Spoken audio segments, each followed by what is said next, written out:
जब कर्ण को डिफेम करने का बारी आता है तो एक टॉपिक को ब्रह्मास्त्र की तरह यूज किया जाता है और इसमें लोग ये कहते हैं कि कर्ण गंधर्वों से डर के भाग गए थे और उन्होंने दुर्योधन का भी सही से हेल्प नहीं किया था। तो क्या सच में ऐसा ही हुआ था या इसके पीछे कोई और कहानी है? और यूट्यूब पर भी इस युद्ध को सही से नहीं बताया जाता है, इसको तोड़ मरोड़ कर आपके सामने पेश कर दिया जाता है। तो चलिए जान लेते हैं कि कर्ण और गंधर्वों के युद्ध में आखिर हुआ क्या था। तो पहले हम लोग युद्ध के बारे में ही जान लेते हैं, फिर उसके बाद हम लोग जानेंगे कि आखिर ये युद्ध क्यों हुआ और कैसे हुआ और इसके पीछे कारण क्या था। तो भाई लोग, चित्रसेन की आज्ञा से सारे गंधर्व जब कौरव पे अटैक कर देते हैं तो जितने भी वहाँ पे कौरव सेना होती है वो सारे इधर उधर भागने लगते हैं और जितने भी दुर्योधन के भाई होते हैं वो भी सब इधर उधर भागने लगते हैं। और इस स्टेटमेंट से ये भी साबित होता है कि कौरव सेना के पास कोई ऐसा हथियार नहीं था और जो दुर्योधन के भाई थे उनके पास भी कोई ऐसा हथियार नहीं था जिससे वो गंधर्वों का सामना कर पाए। तो उन्होंने यही उचित समझा कि यहाँ से भाग जाना चाहिए। लेकिन वहाँ पे कर्ण ही एक ऐसा व्यक्ति था जिसने गंधर्वों को धूल चटाया और अपने हाथों की फुर्ती से सैकड़ों गंधर्वों को वहीं पे मार भगाया और मार डाला। और उस टाइम पे जितने गंधर्व वहाँ पे मौजूद थे उन सभी को कर्ण ने अकेले ही मार दिया था, यानी कि सारे गंधर्वों का सफाया कर्ण ने अकेले ही कर दिया। लेकिन जैसे ही कर्ण सैकड़ों गंधर्वों को मारता था तभी वहाँ पे हजारों की संख्या में और सैकड़ों की संख्या में गंधर्व फिर से आ जाते थे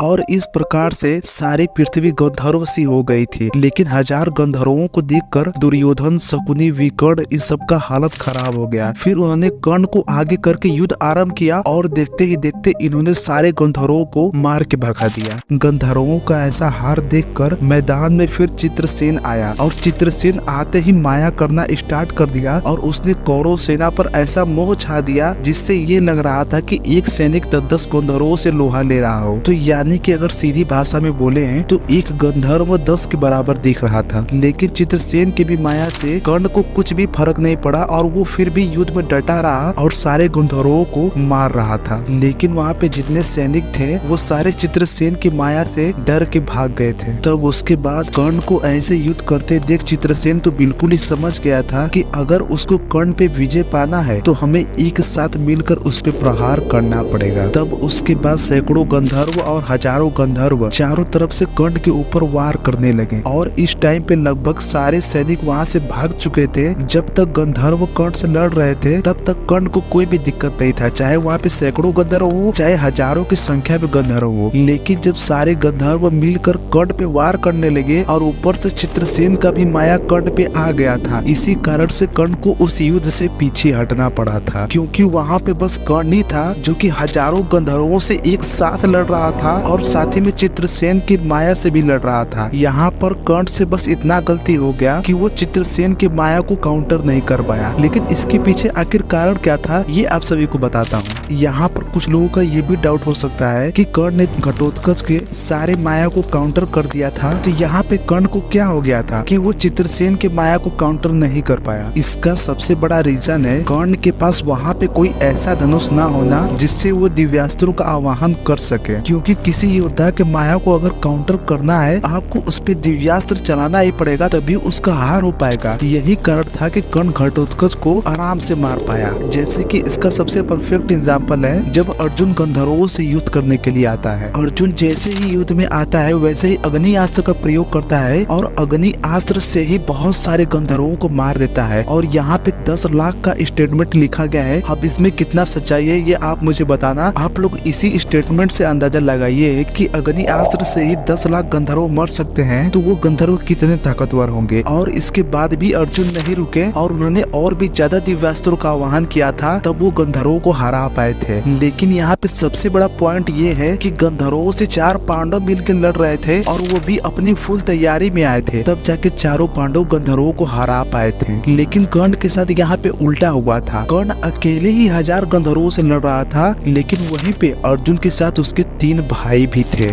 लेकिन अगर आप यहाँ पे कर्ण का परफॉर्मेंस देखोगे तो वो सबसे बेटर था, क्योंकि कर्ण ने हजारों और सैकड़ों गंधर्वों को रोका था, वो भी बिना किसी दिव्य धनुष के। जैसे कि अगर हम लोग इस स्टेटमेंट को ध्यान में रखें कि अर्जुन ने अग्नियास्त्र से ही 10 लाख गंधर्वों को मार दिया था, अगर कर्ण के पास कोई उनका दिव्य धनुष होता वो भी अग्नियास्त्र का प्रयोग करके सारे गंधर्वों को मार देते। लेकिन सबसे बड़ा प्रॉब्लम यहाँ पे ये आ गया था कि कौरव वहाँ पे युद्ध की इच्छा से गए ही नहीं थे, बस वो पांडवों को देखने गए थे। फिर उसके बाद वो हस्तिनापुर लौट आते। बस उनका यही काम था कि वो युद्ध के मोटिव से वहाँ पर गए ही नहीं थे। अगर उनको भी पता होता कि गंधर्व अचानक से हमला कर देंगे तो वो भी फुल तैयारी में आते, उनको क्या दिक्कत था। लेकिन वहाँ पे जितने गंधर्व आए थे वो सारे युद्ध के ही मोटिव से आए थे, क्योंकि उनको इंद्र ने ही भेजा था और ये कहा था कि तुम दुर्योधन को बंदी बनाकर मेरे सामने लेकर आना। इसीलिए सारे गंधर्व फुल तैयारी से आए थे और उनका यही प्लान था कि कैसे भी करके हमें कौरवों से भिड़ना ही है। इसीलिए तो चित्रसेन दुर्योधन को छेड़ता है और उसको अनाप शनाप बोलता है और उसका अपमान करता है। लेकिन अगर इंद्र की प्लानिंग के बारे में कर्ण को पता होता तो ये युद्ध कर्ण अकेले ही जीत लेता, किसी और की आवश्यकता ही नहीं पड़ती। लेकिन अगर इस युद्ध को किसी और नजरिए से देखें तो ये कर्ण के लाइफ में सबसे इम्पोर्टेंट युद्ध था और ये गंधर्व युद्ध होना जरूरी था। और मैं ये मानता हूँ कि जब गंधर्व का युद्ध कर्ण के साथ हुआ था तब उसके बाद कर्ण का बहुत बुराई होने लगा था और हस्तिनापुर की जनता ये समझने लगी थी कि कर्ण से सर्वश्रेष्ठ अर्जुन है, क्योंकि कर्ण के पराक्रम पर लोग संदेह करने लगे थे। और यहाँ तक कि पितामह भीष्म ने ये बोल दिया था कि कर्ण अर्जुन का चौथाई हिस्सा भी नहीं है। ये सब सुनने के बाद कर्ण को अपने आप को सही प्रूफ करना था, तो कर्ण ने यही उचित समझा कि उनको दिग्विजय करना चाहिए। और मैं आपसे ये कहता हूँ कि गंधर्व युद्ध कर्ण के लाइफ में जरूरी था, तभी तो कर्ण दिग्विजय के लिए निकले। और दिग्विजय में कर्ण ने सारी पृथ्वी को जीता और सबके मुंह पे तमाचा मारा। फिर जब कर्ण दिग्विजय से लौट कर आए, फिर दुर्योधन और शकुनी